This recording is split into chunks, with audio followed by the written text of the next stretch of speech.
प्रणाम भक्तों, धार्मिक ग्रंथों से जुड़ी ऐसी ही कहानियों को देखने के लिए चैनल को सब्सक्राइब और वीडियोस को लाइक करें। भक्तों, यदि आपको हमारी यह वीडियो अच्छी लगी हो तो आप इस चैनल को सब्सक्राइब कीजिए तथा बेल आइकन को भी प्रेस कीजिए ताकि हमारी हर धार्मिक कहानी आप तक पहुंच सके।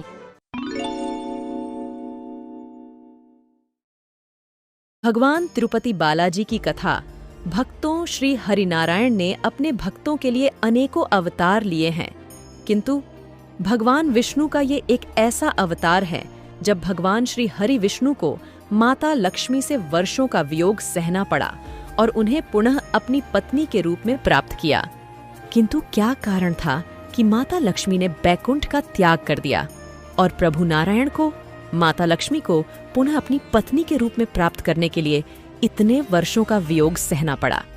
आइए आज की इस कहानी में जानते हैं। द्वापर युग समाप्त हो गया था और कल युग का आरंभ होने वाला था। पौराणिक कथा।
भी भावों से परे हैं।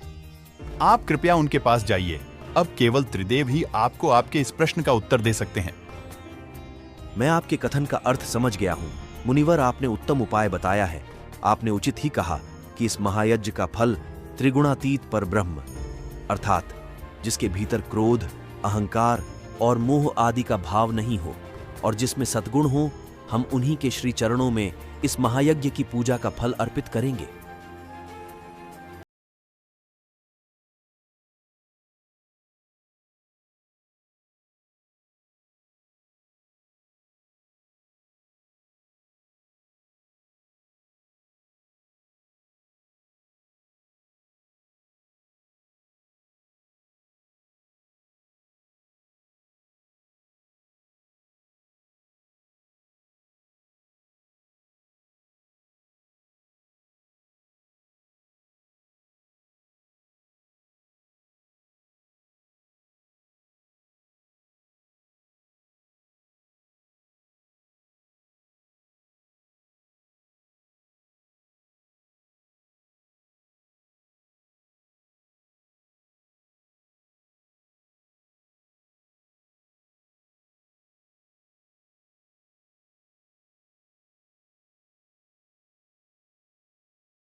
यज्ञ की पूजा के फल के योग्य नहीं है। ब्रह्मलोक के पश्चात ऋषि भृगु महादेव की परीक्षा लेने हेतु कैलाश जा पहुंचे, जहां महादेव और माता पार्वती दोनों ही योग साधना में होने के कारण ध्यान की अवस्था में लीन थे, जिस पर भृगु आर्षि के बार बार पुकारने पर भी महादेव की योग साधना भंग नहीं हुई और उन्हें आर्षि भृगु के आने का भान ही नहीं हुआ। अपना बार बार इस प्रकार अपमान होता देखकर ऋषि भृगु को अत्यंत क्रोध आया और उनसे रहा नहीं गया, और इस प्रकार माता लक्ष्मी ने बैकुंठ लोक का त्याग कर दिया। माता लक्ष्मी श्री हरि विष्णु की अर्धांगिनी होने के साथ साथ उनकी शक्ति भी है। भगवान विष्णु को इस प्रकार दुखी देखकर महादेव और ब्रह्मदेव माता लक्ष्मी को समझाने का एक प्रयास करते हैं। हे महादेव और ब्रह्मदेव, आप कृपया मुझे क्षण करें, किंतु मैं आपके इस कथन को नहीं मान सकती, क्योंकि जिस स्थान पर हमें एक नहीं समझा गया, मैं वहाँ एक क्षण के लिए भी नहीं ठहर सकती हूँ। कृपया आप मुझे बताएं कि मैं पृथ्वी लोक पर किस स्थान पर निवास करूं।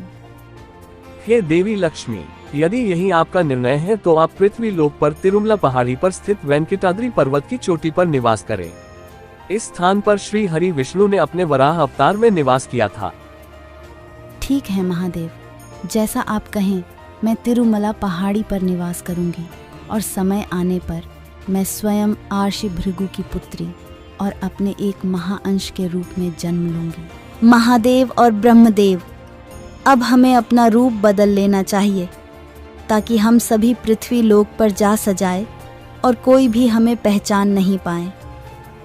इसके पश्चात ब्रह्मदेव एक गाय का, महादेव एक नन्हे बछड़े का और माता लक्ष्मी एक ग्वालिन का रूप धारण करती हैं, और वे तीनों अपने इस रूप में उस समय के शासक राजा चोल के महल में जा पहुंची। राजा चोल को महादेव रूपी गाय और ब्रह्मदेव रूपी बछड़े को सौंप माता लक्ष्मी वहां से अंतर्ध्यान हो गईं। उनके जाने के बाद राजा चोल ने अपने राज्य के एक चरवाहे को गाय और उसके बछड़े के पालन पोषण का दायित्व सौंपा। वहीं दूसरी ओर माता लक्ष्मी को खोजते हुए भगवान विष्णु राजा चोल के राज्य में आ पहुंचे, परंतु वे अत्यंत दुर्बल थे और इस कारण वे बेसुध होकर वहीं चींटियों की बांबियों के अंदर जा पहुंचते हैं और वहीं श्रीनिवास के रूप में रहने लगते हैं। वहीं दूसरी ओर माता लक्ष्मी तिरुमला पहाड़ी पर स्थित वेंकटाद्रि पर्वत की चोटी पर अपनी तपस्या में लीन थीं। गाय चरवाहे को बहुत कम मात्रा में दुग्ध प्रदान कर रहा थी। ये गाय प्रतिदिन इतना कम दुग्ध क्यों प्रदान कर रही हैं? चरवाहे, इसके पीछे क्या कारण है? कहीं तुम ही तो इसके पालन पोषण में तो कोई कमी नहीं छोड़ रहे हो। नहीं महाराज, मैं इस गाय का पालन पोषण बहुत अच्छे से कर रहा हूं और यह उत्तरदायित्व आपने मुझे सौंपा है। मैं आपसे छल किस प्रकार से कर सकता हूं? आप मेरे अन्नदाता हैं। तुम पता लगाओ कि आखिर ये गाय इतना कम दुग्ध क्यों दे रही हैं। मैं अवश्य ही इसके पीछे का कारण पता लगाऊंगा। आप मुझ पर विश्वास करें। भक्तों, जैसा अभी तक आपने देखा है कि माता लक्ष्मी ने क्रोधित होकर बैकुंठ लोक का त्याग कर दिया और श्री हरि विष्णु माता लक्ष्मी को मानने हेतु किस प्रकार पृथ्वी लोक पर आए, किंतु माता लक्ष्मी का क्रोध कैसे शांत हुआ और नारायण से उनका पुनः मिलन कैसे हुआ, ये देखने के लिए देखें इस कहानी का अगला भाग।